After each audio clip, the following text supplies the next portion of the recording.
আজকের ব্লগে দেখাবো ছাদ বাগানে কিভাবে মাটি প্রস্তুত করি আর কি কি ফুল ফলের গাছ রোপণ করেছি আর বিভিন্ন সবজি বীজ রোপণ করেছি। এছাড়াও চাল ধোয়া পানিতে কলার খোসা ভিজিয়ে কিভাবে প্রাকৃতিক সার তৈরি করে গাছের গোড়ায় ব্যবহার করেছি। আপনি যদি বাসার ছাদ বা বারান্দায় ছোট করে বাগান তৈরি করতে চান তাহলে এই ভিডিওটা আপনার জন্য। ভিডিওটি ভালো লাগলে লাইক, কমেন্ট, সাবস্ক্রাইব করতে ভুলবেন না। আপনারা কে কে গাছ লাগাতে পছন্দ করেন আর কে কোন সবজি লাগিয়েছেন অবশ্যই কমেন্টে বলে যাবেন। হ্যালো এভরিওয়ান, আসসালামু আলাইকুম। আজকে আপনাদের দেখাবো কিভাবে সব রকমের গাছ লাগানোর জন্য মাটি প্রস্তুত করি। এখানে আমি কয়েক রকমের মাটি নিয়ে এসেছি। ফসলের জমির উপরের স্তরের মাটি নিয়েছি, গোবর পচা মাটি নিয়েছি, বেলে মাটি নিয়েছি ও ছাই নিয়েছি। এই মাটিগুলোর সাথে একটা সার মিক্স করে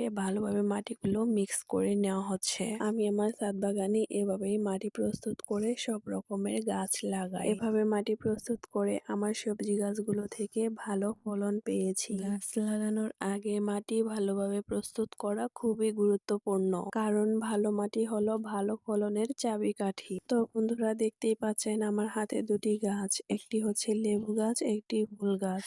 তারপর আমি লাগালাম একটা সুন্দর লেবু গাছ। লেবু গাছের জন্য রোদ খুব দরকার, তাই ছাদের যে জায়গায় সবচেয়ে বেশি রোদ পড়ে এখানে টবটি সেট করেছি। আমি অফ ক্যামেরায় টবে মাটি ভরাট করে রেখেছিলাম। গাছটা আলতো করে বসিয়ে চারপাশে চাপ দিয়ে দিলাম। ইনশাআল্লাহ কিছুদিন পর নিজের ছাদের গাছের লেবু দিয়ে চা খাওয়ার স্বপ্ন দেখছি। এরপর লাগালাম ফুল গাছ। ছাদ বাগান শুধু সবজি নয়, একটু রঙও তো দরকার। ফুল গাছ থাকলে মনটা অন্যরকম ভালো লাগে। প্রতিটা গাছ আলাদা টবে বসিয়ে সুন্দর করে সাজিয়ে দিলাম। এখন থেকেই ছাদটা দেখতে অনেক ফ্রেশ লাগছে। বাগান শুধু শখ না, এটা একটা মানসিক শান্তির জায়গা। প্রতিদিন একটু সময় দিলে গাছ যেমন বড় হয় তেমনি আমাদের মনও ভালো হয়ে যায়। নিজের হাতের গাছ থেকে ফল পাওয়ার আনন্দই আলাদা। কিছুদিন পর এই গাছ থেকে লেবু উঠিয়ে আপনাদেরকে শরবত বানিয়ে খাওয়াবো ইনশাল্লাহ। এদিকে কয়েক রকমের সবজি বীজ